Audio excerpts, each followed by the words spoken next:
नरेला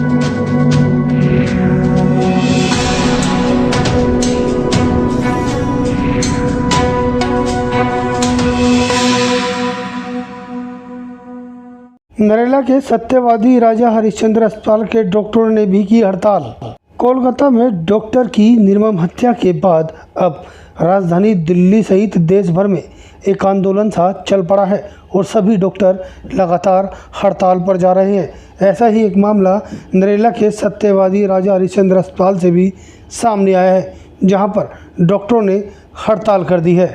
हड़ताल के दौरान वहां इलाज कराने आए मरीजों को भी नहीं देखा जा रहा, सिर्फ इमरजेंसी में ही पेशेंट को देखा जा रहा है। फिलहाल को लेकर डॉक्टरों का कहना है कि ये हड़ताल जब तक जारी रहेगी जब इंसाफ नहीं मिल जाता। अब इस मामले को लेकर सीबीआई ने भी मामले की जांच शुरू कर दी है और इस मामले को लेकर आरजीकर मेडिकल कॉलेज एंड अस्पताल के पूर्व प्रिंसिपल संदीप घोष से भी पूछताछ की है। लेकिन मृतक डॉक्टर को इंसाफ दिलाने के लिए राजधानी दिल्ली सहित देश भर में आंदोलन किया जा रहा है और डॉक्टर हड़ताल पर हैं।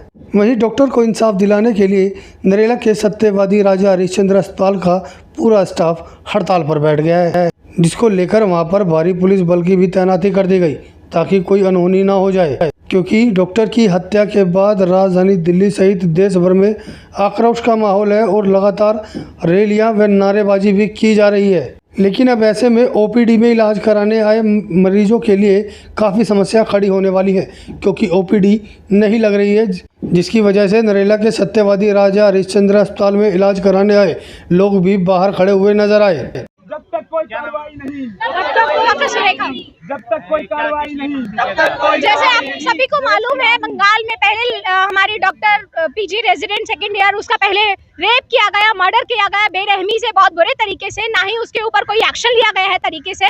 और सिर्फ उस डॉक्टर की बात नहीं है, हम हमेशा देखते हैं, आए दिन हमको खबरों से यही सिर्फ गैंग रेप और मर्डर और रेप और लड़की के साथ सेक्सुअल हैरासमेंट हो रहा है, इसी की न्यूज़ हम डेली न्यूज़पेपर्स में और मीडिया पे यही सुनते हैं हमेशा। लेकिन हमारे देश का कोई पूरा पक्का प्रावधान नहीं है इस चीज़ को बचाने के लिए।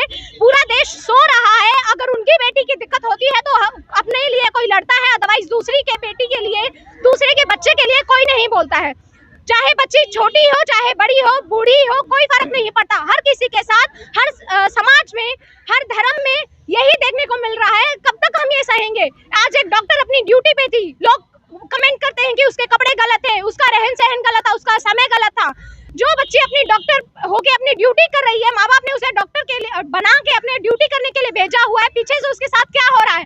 ना उसकी जिम्मेदारी अस्पताल ले रहा है, ना उसकी जिम्मेदारी उसका प्रशासन ले रहा है, ना हमारा देश की कानून व्यवस्था कुछ कर रही है। कब तक हम सोते रहेंगे? कब तक हम मरीजों का इलाज करते रहेंगे अपनी जान पर खेलकर? हमेशा तो ऐसे नहीं चलेगा, कभी ना कभी किसी को तो इस चीज के स्टैंड लेना पड़ेगा।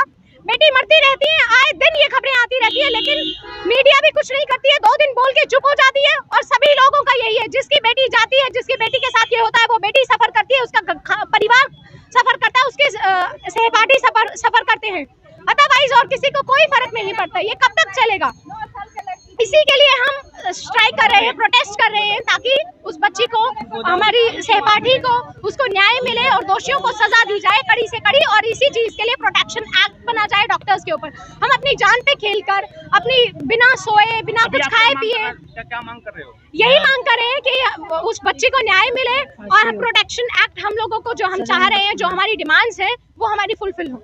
डॉक्टर्स को प्रोटेक्शन मिलना चाहिए, बेटियों को प्रोटेक्शन मिलना चाहिए, चाहे वो किसी भी समय हो, कहीं भी हो। यही हमारी डिमांड्स है। और इसी के ये जो प्रोटेस्ट है, हमारी जो बहन है, एक डॉक्टर है, वो बंगाल में आरजीकर मेडिकल कॉलेज है, उसमें उसका रेप हुआ है। रेप करने के बाद बहुत बुरी तरीके से उसका मर्डर किया गया है। तो उसके बाद 2 दिन बाद वहीं पे, जहाँ पे रेप हुआ, वहीं पे लोग जाके वो सारे एविडेंस खराब कर देते हैं। जो वहाँ डॉक्टर होते हैं उनको मारते हैं बहुत बुरे तरीके से। तो एक तो उसके लिए, और दूसरा हम ये भी चाहते हैं कि समाज को ये पता चले कि हर 2 महीने जिस देश में आपको इतना गंदा रेप मिलता है, जहाँ के कानून ऐसे हैं कि वो उस रेप को रोक नहीं पा रहे हैं, तो इस चीज़ के लिए सबको नए कानून बनाने चाहिए कि आपके देश में रेप ऐसे इतनी फ्रीक्वेंटली कैसे हो रहे हैं।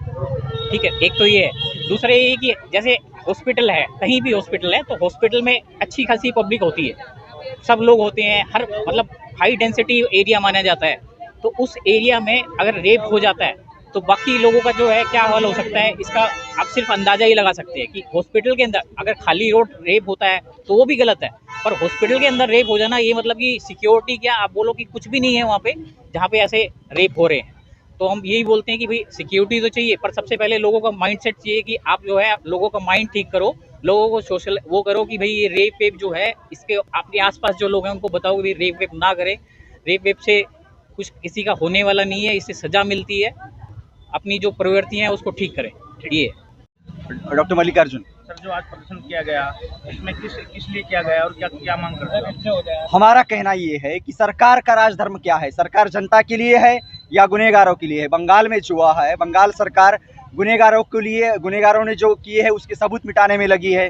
सरकार का राजधर्म क्या है कि जो गुनहगार है उनको कड़ी से कड़ी सजा मिले, बल्कि वहाँ की सरकार सो रही है। जो गुनहगारों ने गुनाह किया है उनके पीछे है, जो एविडेंसेस है उसे डिस्ट्रॉय किए जा रहे हैं। ऐसे कैसे चलेगा? हम चाहते हैं कि जो ही गुनहगार है उन्हें कड़ी से कड़ी सजा मिले।